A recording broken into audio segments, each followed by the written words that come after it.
admit, I didn't see The Road to El Dorado when it first came out because it just sort of looked cheesy. And in some ways, yeah, that's kind of what it is, and in other ways it's actually really smart, but in other ways the animation is a little lacking, but in other ways it's fantastic. In other ways, maybe it would have been better as a live-action film, but in other ways animation is the perfect way to get across some of this comedy, and, oh boy, let's just look at the story. Two con men, played by Kevin Kline and Kenneth Branagh, come across a map for the city to El Dorado. As luck would have it, they wash across the shore where apparently the city is located, follow the map, and wouldn't you know it, they discover the lost city. But it's also inhabited, and two of the high priests, of course, confuse the two for gods. Not wanting to overlook what could possibly be the greatest con of their time, they of course play the part of the gods and see if there's a way for them to make a boat and take as much of the gold as possible. A young thief named Chell discovers their secret, and she plays along in the facade trying to show them the ways of the culture, while never revealing who they really are. The writing for this movie is very good. Actually, it reminded me a lot of The Princess Bride. In fact, it felt eerily similar. A lot of comedy, a lot of jokes, but also still trying to get across an action adventure. My problem with the film? I'm really gonna sound weird for this, but the animation is actually too good. What do I mean by that? Well, Princess Bride was funny because it's live-action people acting like cartoon characters. And my theory is that if The Road to El Dorado was actually live-action, it would have been funnier. Now what sense does that make? You have an animated movie where characters are acting like animated characters. Shouldn't that be ideal? Well, the animation looks very similar to Prince of Egypt in that it's very pretty and it's very nice looking, but that doesn't always translate into comedy. The weakest part of the Prince of Egypt was the comedy, but that's okay, it wasn't essentially meant to be a comedy first. This is. And if you're gonna do comedy and animation, you better have some funny comedic animation. This is where you need Warner Brothers to come in. You need the fast pace, you need the over-the-top reactions.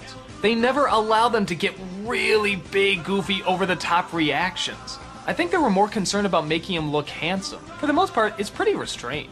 I don't know if that totally comes down to them being good-looking though, because Shell's pretty good-looking, she gets some really funny reactions. But I think in order to make something like this work, you need the team from, say, The Iron Giant or Hotel Transylvania.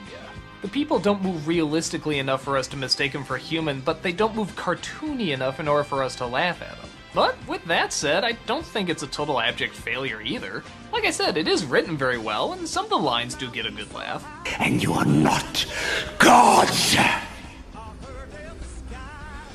You're not a god? How dare you! Particularly any point where they have to talk really deadpan, that seems to work. Oh, we expected you to be staying with us for the next 1,000 years. Well, as we say in the spirit world, there's your plan and then there's the god's plan. The action-adventure stuff seems to work pretty well, and it's good to look at, but again, it's not quite as big or grand as, say, something like Prince of Egypt.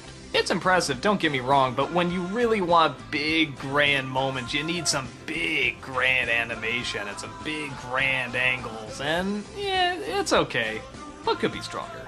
The songs are by Elton John and Tim Rice, the same team that brought us The Lion King. And I think I feel the same way about this as I do about The Lion King. And if you know what I thought about The Lion King, that's not that great. But where I liked at least 2 songs from Lion King, I can't think of any songs I like from this one. I barely even remember them.